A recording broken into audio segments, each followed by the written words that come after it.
Hi everybody, I'm Mike James, ATP and WTA tennis analyst, and I'm really looking forward to you listening to this presentation today. And this is the future of tennis. Tennis is now being used in many ways, but you've got the psychology, you've got physical training, but statistics bring everything together. They fuse the job of a physical coach, of a tennis coach, of a psychologist together. And we're really, really excited to present this video today. Some of the players I've covered on the tour over the last 5 years: Stan Wawrinka with Magnus Norman, Mimir Kekmanovic with Miro Havatan, and Iga Swiatek with Peter Szczerbetowski.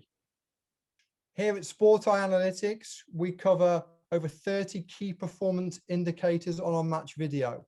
And our goal is to speeden the learning curve up for players of all ages and all abilities, to actually understand where in the match you need to improve and where your strengths lie. We know the most tennis matches are played between 0 and 4 shots 70% of the time. So the serve +1 and the return +1 are vital to being a good match player. So this is where the practice court and the match court need to marry together and become a little bit different in 2021. So why use tennis analytics in your coaching? For me, it's to capture video and data, then analyze and assess the video and data, and then we share back the video and data to the players, to the parents, to the federations, whoever we are working with. And that process is repeated over and over and over again, and it is so, so important. Within doing that, you're presenting facts, and I think as tennis coaches, we often use our feel and our coach's eye, which is very, very important. But if I'm a conditioning coach, I measure my players' performance. If I'm a physio, I can measure my players' performance, okay? But as tennis coaches, we tend to guess, or we measure by winning and losing, or the ranking going up or down. So actually collecting data and video helps us give a different metric to view tennis in a different way. And this creates a roadmap. This creates a roadmap for all of the team around the player, whether it's the parents, the coach, the federation, and it allows the journey to be monitored all the way through. Thinking about the next gen players now, and some of the players we're working with at Sport III Analytics are between the ages of born 99 to 2002, and we're collecting great data on these players. But it would have been amazing, for example, to have the data on Novak and Rafa and Roger when they were coming up through the ranks at 14, 15, 16. And 65% of the population are visual learners. So ultimately, nearly 7 in 10 of us learn best by seeing ourselves doing something. So this again is a powerful tool. This photo here for me is a great example of where tennis is going. This is the Mercedes-Benz Formula One team, and as we know, their number one driver, who's won many world championships, is Lewis Hamilton. Lewis is on that photo there, but also on the photo are the support staff of over 200 people that he has around him to enable him to perform the best on the track and ultimately win. When we see him on the podium holding the trophy above his head, it's just him, but the reality is he has a support staff covering many, many factors behind the car, and whether it's his personal development of nutrition, psychology, the mental skills he needs to perform well, or the technical skills that he needs to perform well as what's going on with the equipment, which is the car. So if you think about players in 2021, when they win a tournament, they thank their team.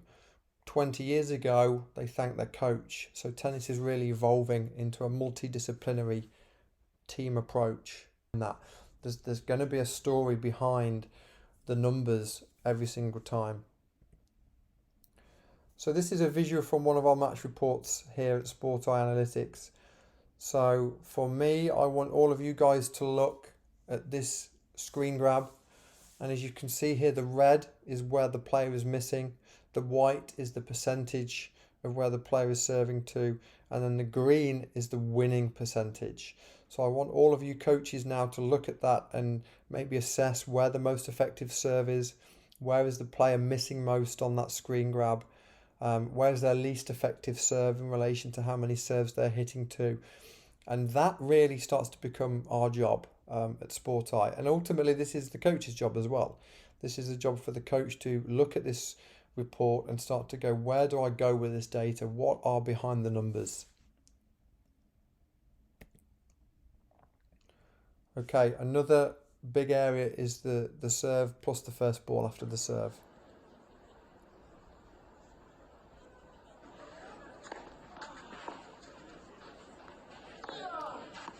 Serve plus one, as we know, on all surfaces is a vital area for players to focus on. So the question I have to you coaches today, when your player has that plus one, what is their situation? Are they in attack? Are they in defence? How much are they in attack and defence? This is going to make a difference to their winning percentage and holding serve. And that's the biggest jump really, isn't it? Anytime. We also focus on contact point and court position around the serve plus one. This is vital to know the quality of tennis that we're going to get out of the player. Is the player going to make their opponent make a forced error? If they do, then the further and the closer they are up the court, the better. The more ball speed and penetration they have on the shot. The direction of the serve plus one. Okay, where is their optimum direction when they're hitting that ball? The outcome of that serve plus one, and then the game situation that happens after that. Are they coming to net? Okay, what else is going on? Are they approaching? Is their opponent approaching a lot? Moving onwards and changing gears a little bit here. If we talk about Stan Wawrinka in 2015 and some numbers to make everybody think about how close winning and losing is within our sport. So over the course of the 2015 season, Stan won 709 games, lost 607. So he was plus 102 games for the season. His total points won for the season was 51.9. So he's 1.9% in the winning zone for the year. Sets won and lost, plus 40, and he finished 4 in the world. So we have very, very, very small margins in our sport between winning and losing. And this is something that to take back to all of your centres and clubs and to think about, okay, when my player wins today, they're nearly going to lose half of their points. So once the player understands that and understands the psychology around playing the game and looking at the momentum of the match, this can really help the player view the match with different lenses. So let's talk about some strategies and effective strategies that we see in common on the ATP Tour. So on average, 17 out of every 20 ground strokes are forehands. 81% of ground strokes go past the service line. And 40% of forehands are playing from zone C. And we're going to talk about A, B, C and D in a second.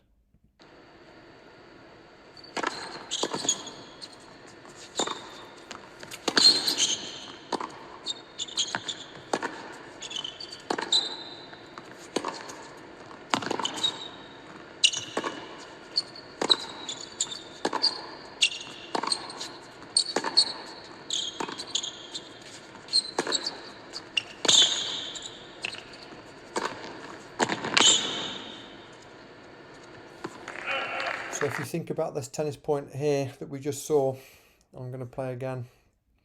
How many ground strokes go past the service line? How many times does the player play inside in or inside out on the forehand?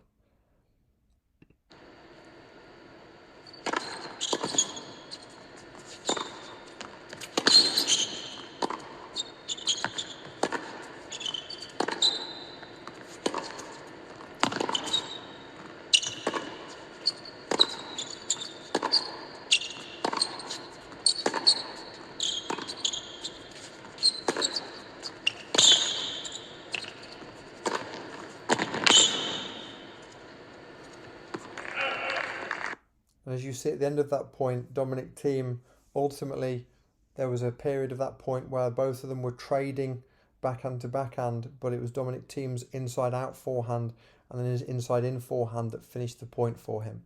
This is very common in our sport. So what do I mean by ABCD? If we look at a heat map here from one of the next gen finals between Tiafoe and Sinner, the red dot is where the player spends most of the time during the rally. So if you can see at the bottom of the screen, see, this is where the sport is played from.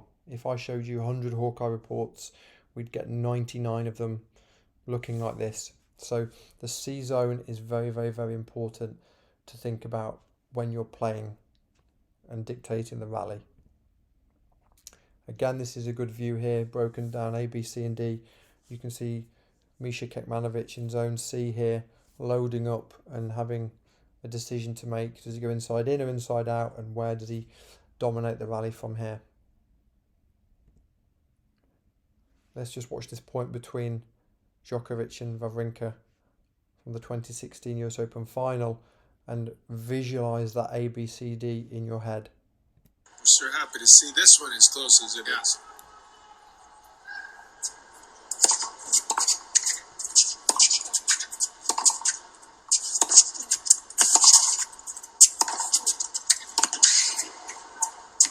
What do you do if your legs are screaming? Go back to the offensive. Wawrinka had to be feeling a little bit. So again, if we think about that point and look where Stan played his two forehands from and dominated the rally, it was zone C. Let's watch that one more time. I'm sure happy to see this one as close as it is.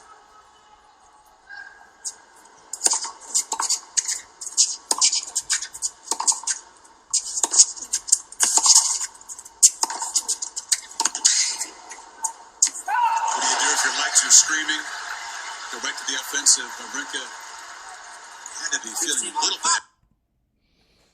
So again, if we put in a visual for this point in the same match, we can again see zone C is where the point is won or lost from. We say that he can take the racket out of Djokovic's hands because he can hit winners from anywhere. There's a couple. And there we go. So this area of the court is vital for players to work on. Running around that backhand, dominating with a forehand. So what do we think is going to be the future of tennis, and where is tennis going to go and develop?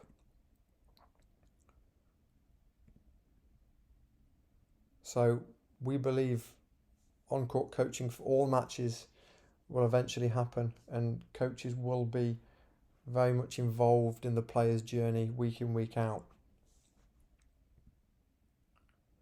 I think wearable technology is going to be involved much more. At the Next Gen Finals in 2018 and 19, the players had the option to wear the catapult system, which measures heart rate and movement, and they do this in soccer and in NFL, and I think in tennis again, this will become more and more normal to view the players' information around their movement and their heart rate and fatigue, but also for the home audience to see that information as well. I think smart court technology outside of professional tennis in clubs and centres, in academies, will become normal, and players will be training on, every court will be a smart court, and they will be able to view their data and look at their data every single time they train.